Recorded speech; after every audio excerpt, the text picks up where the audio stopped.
हम तैयार हैं अमन के लिए भी और जंग के लिए भी। Choice is yours. Mister Modi, अगर दोबारा ये रास्ता इख्तियार करोगे तो मुंह की खाओगे। अगर दोबारा कोई प्लान करोगे तो हमें तैयार पाओगे, और अगर दोबारा हमला करने का सोचा तो बाकी जो कुछ तुम्हारा बचा है वो भी खत्म हो जाएगा। वज़ीर-ए-आज़म शहबाज शरीफ ने मोदी को वार्निंग दे दी। अगले मोर्चों पर फौजी जवानों से खिताब में मोदी को मुखातिब करके ऐलान किया, अगर दोबारा ये रास्ता इख्तियार करोगे तो मुंह की खाओगे, अगर दोबारा कोई प्लान करोगे तो हमें तैयार पाओगे, और अगर दोबारा हमला करने का सोचा तो जो कुछ तुम्हारा बचा है वो भी खत्म हो जाएगा। हम तैयार हैं अमन के लिए भी और जंग के लिए भी। Choice is yours. Shehbaz Sharif ने बताया, हम अमन के दाई हैं, आओ मिलकर खित्ते को अमन का गहवारा बनाएं, आग ना लगाएं। ये जंग सबक है, वक्त से फायदा उठाएं, अपनी कौम को धोखा न दें, उन्हें गलत रास्ते पर मत लगाएं, आए बैठें, कश्मीर पर बात करें, कश्मीर का इशू अक़वाम मुत्तहिदा की करारदादों के मुताबिक हल करें, फिर तिजारत भी करेंगे। तिजारत पर बात होगी लेकिन सिर्फ तिजारत पर नहीं, तमाम मामलात पर मुज़ाकरात होंगे। सुन मेरी बात कान खोल के कि अगर आपने हमारा पानी बंद करने का सोचा भी तो फिर वो रेड लाइन है, फिर वाकई खून और पानी फिर इकट्ठा नहीं बहेगा। वज़ीर-ए-आज़म ने पानी को पाकिस्तान की रेड लाइन करार दे दिया। भारत को ललकार कर कहा, अगर हमारा पानी बंद करने का सोचा भी तो फिर खून और पानी एक साथ नहीं बहेगा। पानी का हमारा हक कौम के सजीले जवान अपनी बहादुरी से छीन कर लेंगे। भारत ने नीलम जेहलम डैम को नुकसान पहुंचाने की कोशिश की, अगर उसे ज्यादा नुकसान होता तो हम बगलियार समेत तमाम डैम्स तबाह कर देते। वज़ीर-ए-आज़म ने दहशतगर्दी पर भारतीय प्रोपेगेंडे का भी जवाब दिया। कहा, 1971 में मुक्ति बहानी को किसने तरतीब दी थी? सारी दुनिया जानती है कि समझौता ट्रेन पर किसने हमला किया था। बलोचिस्तान में जाफर एक्सप्रेस की हाईजैकिंग का वाकया हुआ, उसके ताने बाने भारत के साथ मिलते हैं। पाकिस्तान में दहशतगर्दी के पीछे भारत है। कुलभूषण कहां से बलोचिस्तान में नमूदार हुआ? मिस्टर मोदी, अपने भाषण अपने पास रखो। पाकिस्तानी कौम दहशतगर्दों के खिलाफ नबिर्द आजमा है, ये हमारी बका की जंग है, हम सब मिलकर दहशतगर्दी का खात्मा करेंगे।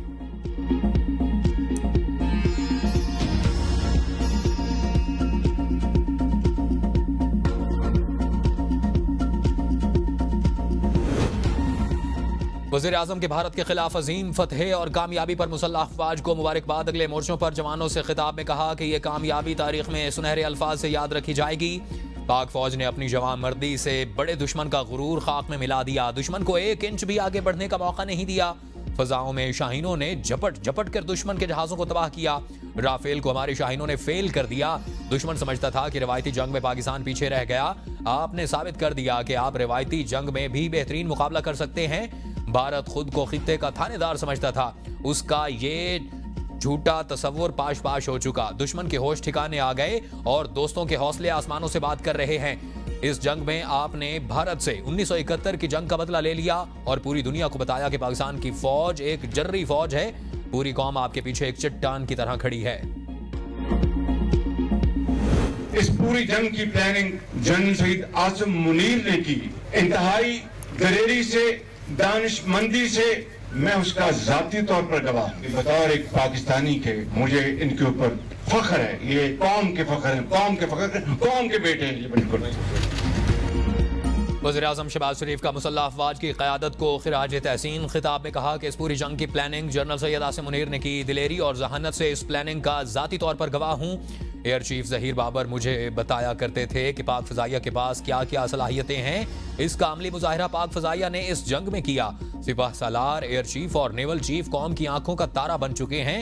बतौर पाकिस्तानी उन पर फ़ख्र है और ये कौम का फ़ख्र और कौम के बेटे हैं। मुझे बतौर वज़ीर-ए-आज़म इस क़यादत पर फ़ख्र है। किसी एक लम्हे भी इनके अज़्म में झोल नहीं देखा। जब दुश्मन आगे बढ़ने की बात करता था ये कहते थे, वज़ीर-ए-आज़म इजाज़त है मैं इस तरह जवाब दूं, इस तरह प्लान करूं, मौका मिला तो जुर्रत व बहादुरी की इस दास्तान पर रिटायरमेंट के बाद किताब लिखूंगा। वज़ीर-ए-आज़म की जानिब से तारीफ पर आर्मी चीफ ने सैल्यूट किया और कहा, थैंक यू सर।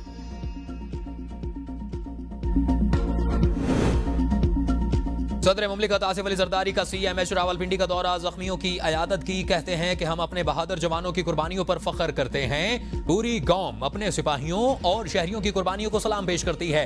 पाकिस्तानी कौम ने दुश्मन की जारियत का डट कर मुकाबला किया। भारत का रवैया जारहाना, शिद्दत पसंदाना और इलाकाई अमन के लिए खतरा है। हिंदुत्व नजरिए से पूरे खित्ते की सलामती को शदीद खतरात हैं। मोदी हुकूमत पाकिस्तान के खिलाफ जारहियत को सियासी मकासद के लिए इस्तेमाल करना चाहती है। पाकिस्तान की खुद मुख्तारी और कौमी सलामती पर कोई आंच नहीं आने देंगे। पूरी कौम किसी भी जारियत से निपटने के लिए मुत्तहिद, पुरज़्म और होशियार है। पाकिस्तान हर किस्म की जारियत का मुंह तोड़ जवाब देने की सलाहियत रखता है। वज़ीर आज़म और सेक्रेटरी जनरल अक़वाम मुत्तहिदा के दरमियान जनूबी एशिया की सूरत हाल पर तबादला ख्याल। वज़ीर आज़म ने कशीदा सूरत हाल को कम करने के लिए सेक्रेटरी जनरल की क़यादत और सफारती कोशिशों को सराहा। उनका कहना था कि पाकिस्तान ने खित्ते में अमन के वसी तर मफाद में जंग बंदी पर इत्तफाक किया है। पाकिस्तान की खुद मुख्तारी और इलाकाई सालमियत का हर कीमत पर दिफा करेंगे। वज़ीर आज़म का जनूबी एशिया में अमन के फ़रोग़ के लिए अपने मजबूत आज़म का यादा। भारत की जानिब से दहशतगर्दी के झूठे और मुसलसल इश्तियाल अंगेज़ बयानात पर इज़हार तशवीश, इल्ज़ामात और जारियत की मज़म्मत। कहा आलमी बरादरी को भारतीय झूठे इल्ज़ामात और जारियत का नोटिस लेना चाहिए। वज़ीर आज़म शहबाज शरीफ का मुत्तहिदा अरब इमारात के सदर शेख मोहम्मद ज़ायद अल नहान से भी टेलीफोनिक राब्ता। वज़ीर आज़म ने जनूबी एशिया में बहरान के खात्मे के लिए इमाराती सफारती किरदार को सराहा। कहते हैं मुत्तहिदा अरब इमारात ने हमेशा मुश्किल वक्त में पाकिस्तान का साथ दिया। पाकिस्तान अपनी खुद मुख्तारी और इलाकाई सालमियत के तहफ़्फ़ुज़ के लिए पुरअज़्म है। सिंतास मुआहिदे की हुर्मत को चैलेंज नहीं करने दिया जाएगा।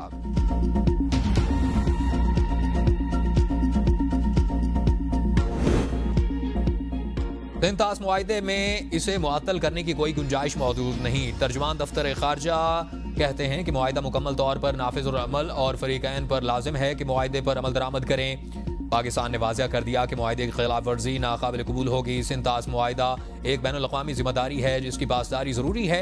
पाकिस्तान मुआहिदे के तहत अपने हुकूक के तहफ़्फ़ुज़ के लिए हर फोरम पर आवाज़ बुलंद करेगा।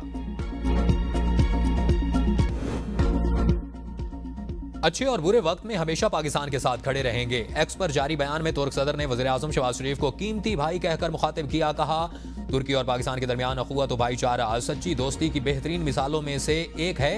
ये बिरादराना ताल्लुक दुनिया के चंद ही ममालिक को नसीब होता है। बतौर तुर्किया पाकिस्तान के अमन और सुकून और इस्तेहकाम को बहुत अहमियत देते हैं। हम पाकिस्तानी रियासत के ज़ब्त व तहम्मुल और दानिशमंदाना पॉलिसी की तारीफ़ करते हैं जो तनाज़ात के हल में मकालमे और मसालियत को तरजीह देती है।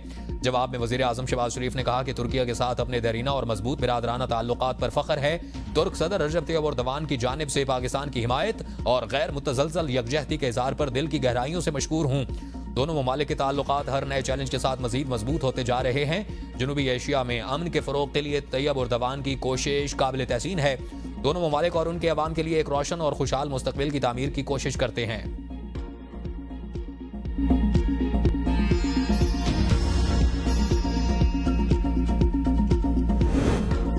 भारत की जानिब से दोबारा जारहियत का इम्कान मौजूद है। अगर ऐसा हुआ तो पाकिस्तान भरपूर जवाब देगा। वज़ीर दिफा ख्वाजा आसिफ कहते हैं कि पाकिस्तान ने मोदी को तनहा कर दिया, उसका सियासी सरमाया खत्म हो गया है। तो ऐसी सूरत हाल में बुखलाहट में मोदी कोई भी हरकत कर सकता है।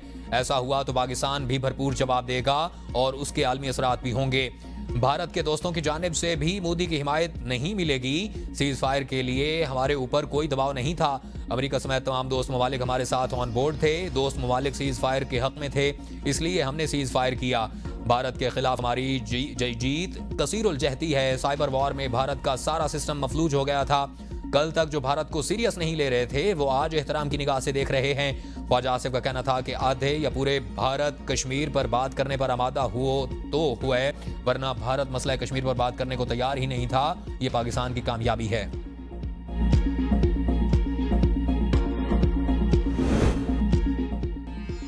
राफेल तैयारों के मुआहदे में मोदी की धमाकाखेज करप्शन। मोदी को राफेल तैयारे खोने पर बदतरीन तनकीद का सामना। मोदी एक बार फिर राफेल डील में करप्शन और फ्रॉड के इल्जामात की जद में आ गए। मोदी ने राफेल तैयारों के नाम पर अरबों रुपए की करप्शन की। बीबीसी ने भांडा फोड़ दिया। रिपोर्ट में बताया गया कि मोदी सरकार को राफेल डील में 7.5 मिलियन यूरो कमीशन की अदायगी हुई। कीमतों में मुबालगा और डील को मशकूक करार दिया गया।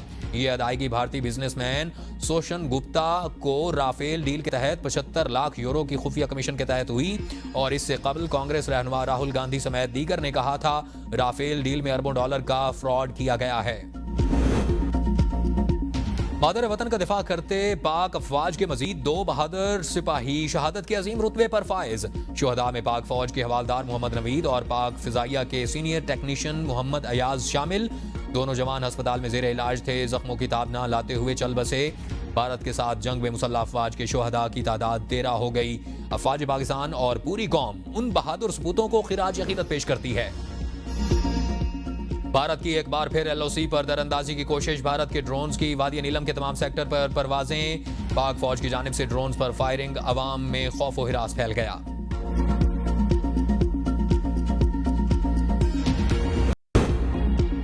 तुर्किया की जानिब से पाकिस्तान की खुली हिमायत पर भारत में आग लग गई। तुर्किया और अजरबैजान के बाइकॉट की बाज़गश्त सुनाई देने लगी। तुर्किया के अगरचे इंडिया से देरीना ताल्लुकात रहे हैं और दोनों ममालिक के दरमियान तिजारत और सयाहत के शोबे में इजाफा नजर आया, लेकिन इंडिया और पाकिस्तान के दरमियान हालिया झड़प के बाद जिस तरह से पाकिस्तान की हिमायत में तुर्की को खड़ा देखा गया है, उसने इंडिया में तुर्क मुखालिफ जज्बात को भड़का दिया और सोशल मीडिया पर बाइकॉट तुर्की, बाइकॉट अजरबैजान जैसे हैशटैग ट्रेंड कर रहे हैं। दूसरी तरफ इंडिया में सयाहत के शोबे में खिदमात अंजाम देने वाली बाज़ कंपनियों ने तुर्की के लिए अपनी खिदमात बंद करने का ऐलान किया है। इंडिया की मगरबी रियासत महाराष्ट्र में पुणे के ज़राई पैदावार की कमेटी ने तुर्किया से आने वाले फलों और बतौर खास सेब के बाइकॉट का ऐलान किया।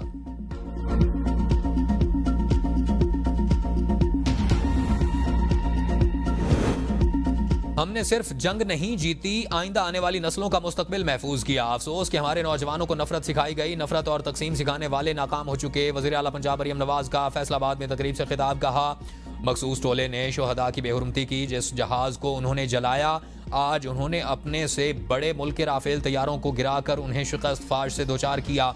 पाक फौज दुश्मन के सामने सीसा पलाई दीवार बनकर खड़ी रही। हम 9 मई वाले नहीं, 10 और 28 मई वाले हैं। अफवाज पाकिस्तान ने जंग लड़ी और कौम ने उनको सपोर्ट किया। आज पूरा पाकिस्तान सरबुलंद है।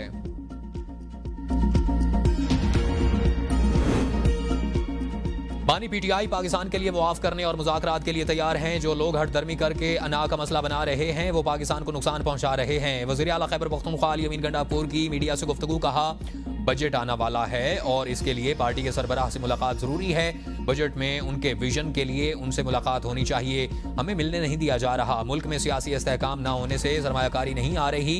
अब ज़ात और अना से निकलकर मुल्क के लिए सोचने की ज़रूरत है।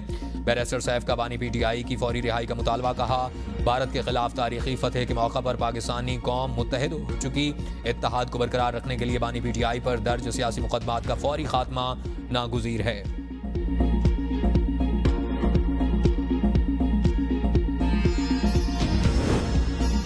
इस्लामाबाद हाई कोर्ट में 190 मिलियन पाउंड केस में बानी PTI और बुशरा बीबी की सजा मुआतली की दरख्वास्तें समाअत के लिए मुकर्रर। कायम मुकाम चीफ जस्टिस सरफराज डोगर और जस्टिस इनाम अमीन मिनहास कल समाअत करेंगे।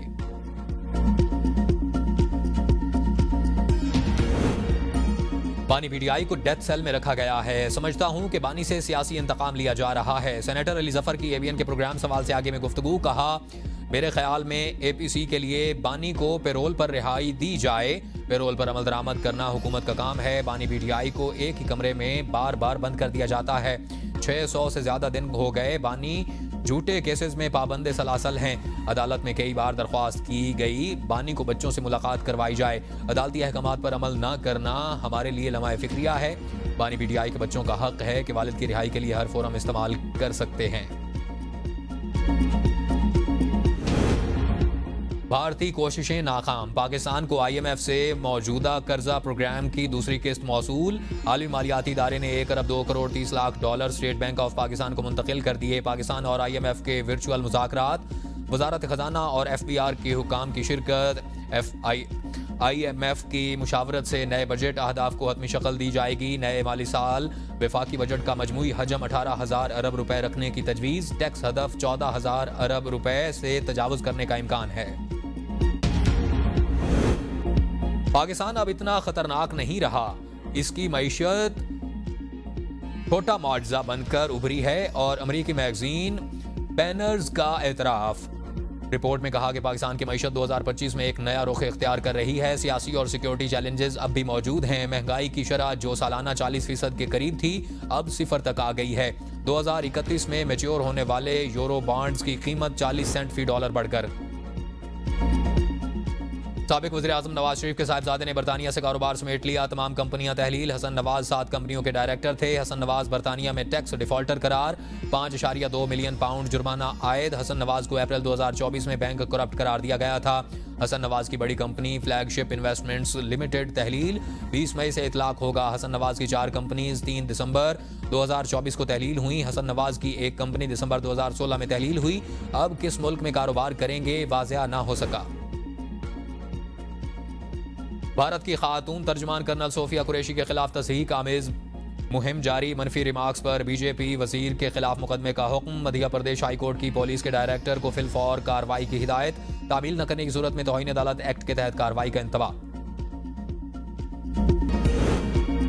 भारतीय हमलों से नुकसानात की रिपोर्ट तैयार करने की हिदायत। वज़ीर आज़म ऑफिस ने आज़ाद कश्मीर और सूबों से नुकसानात की रिपोर्ट तलब कर ली। प्रॉपर्टी को क्या क्या नुकसान हुआ, कितने लोग मुतासिर हुए, रिपोर्ट जल्द फराहम की जाए। भारतीय हमलों से कितने अफराद शहीद और जख्मी हुए, तमाम अदाद-ओ-शुमार दिए जाएं। रिपोर्ट की रोशनी में माली मुआवजा अदा करने का फैसला किया जाएगा।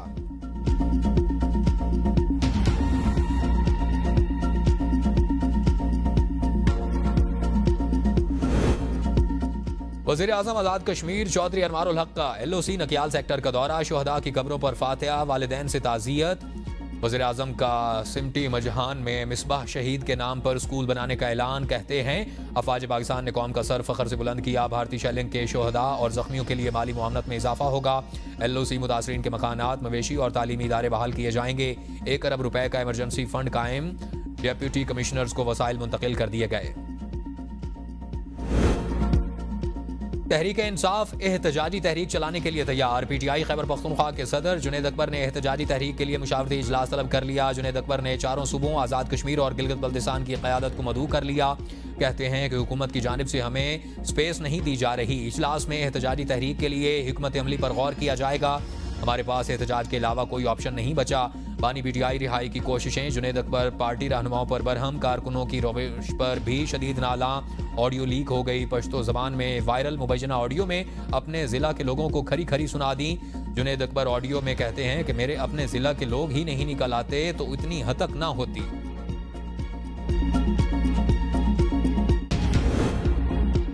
PTI में इख्तलाफात। कंवल शोज़ब के बयान के बाद पार्टी अरकान और अलीमा खान के दरमियान सर्द जंग उरूज पर पहुंच गई। पार्टी अरकान की जानिब से कंवल शोज़ब के मौक़िफ़ की हिमायत। कहते हैं कि अलीमा खान को पार्टी मामलात बारे मोहतात रवैया इख्तियार करना चाहिए।